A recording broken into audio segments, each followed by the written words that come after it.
Hello everyone, আজকে আমার বাড়ির সামনে যে ফুলগুলো হয়েছে সেগুলো দেখো কি সুন্দর। এখন তো সামার চলছে, তো ফুলের রঙগুলো কি সুন্দর। চলো আমার সাথে আমার কিচেনে। আমি আজকে চিকেন মালাই কাবাব বানাচ্ছি, তার জন্য এই উপকরণগুলো নিয়েছি। এখানে চিকেন এরকম করে টুকরো করে নিয়েছি, আর এখানে নিয়েছি দই হাঙ্কার্ড, আর এখানে আছে কাঁচা লঙ্কা আর রসুন বাটা, আর এটা হচ্ছে চিজ, আর এটা হচ্ছে মালাইটা আমি বাড়িতেই বানিয়ে নিয়েছি। আর এখানে নিয়েছি কেশরে ভেজানো একটু দুধ, আর এখানে একটু আদা বাটা, নুন, একটু লেবুর রস লাগবে, এখানে গোলমরিচের গুঁড়ো, আর এখানে যে এই স্টিকগুলো রেখেছি এগুলোর মধ্যে করব, আর এই ট্রেটার মধ্যে করব। তো আমি আজকে ওভেনেই করব, কি করে করছি সেটা দেখাচ্ছি। আর এখানে আমি নিয়েছি জায়ফল আর দারচিনির একটু গুঁড়ো, এর মধ্যে দিয়ে চিকেনগুলো এরকম দিয়ে দিলাম, যেন এরকম থাকবে চিকেনগুলো। এবার একে একে মশলাগুলো আমি মেশাবো। বাটিটা ছোট হয়ে যাচ্ছিল, তাই এই বাটিটার মধ্যে ট্রান্সফার করে দিলাম। লেবুর রস দিচ্ছি চিকেনটার মধ্যে, আদা, আমি এখানে রসুন আর কাঁচা লঙ্কা একসাথে বেটে নিয়েছি, এটা দিলাম আমি 2 চামচ। নুন একটু সাদা হাত দিয়ে ভালো করে মেখে নিলাম। এখানে আমি 2 চামচ দই দিয়ে এটা মেখে নিয়ে এবার এই চিকেনটাকে আমি 3 থেকে 4 ঘন্টা ম্যারিনেট করে রাখবো, তাই ঢাকা দিয়ে এটা রেখে দিলাম। 200 গ্রাম দই নিয়েছি, আর চিকেন আমার 500 গ্রামস আছে। তার মধ্যে দিলাম আমি এই মালাইটা, এটা আমি বাড়িতেই বানিয়েছি, দইটাও আমি বাড়িতে বানিয়েছি। হলুদ পড়বে না, তার জন্য আমি দুধের মধ্যে কেশর ভিজিয়ে রেখেছি, এটা ঢেলে দিলাম আমি এখানে জায়ফল আর দারচিনি গুঁড়ো,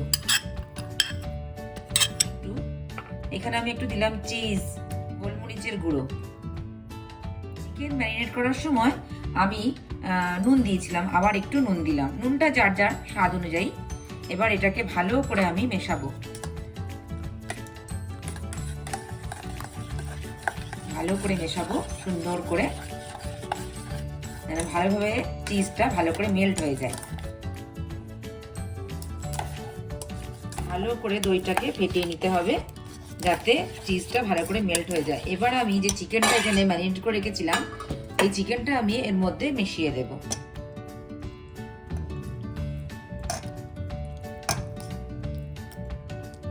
এই ভালো করে আমি এটা রেখে, এটা এর মধ্যে থাকবে, এটা আমি ফ্রিজে ঢাকা দিয়ে রেখে দেব। আমি এখানে 10 মিনিট প্রিহিট করে নিয়েছি ওভেনটা, এই যে ওভেনটা রেডি। এবার আমি চিকেনগুলো এর মধ্যে সাজিয়ে দেব। আমি এখানে চিকেনটা ম্যারিনেট করে রেখেছি এই আধ ঘন্টা। এবার এটাকে আমি এই যে স্টিকটা নিয়েছি এর মধ্যে এগুলো আমি একটা একটা করে এর মধ্যে গেঁথে দেব।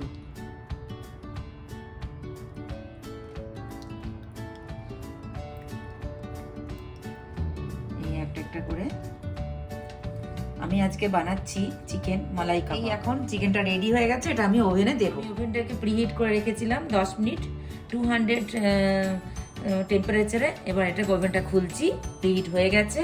এবার আমি যে ট্রের মধ্যে এটা বার করে নিলাম। এবার আমি এই যে অ্যালুমিনিয়াম ফয়েলে যে দিয়েছি এটা আমি এখানে বসিয়ে দেব।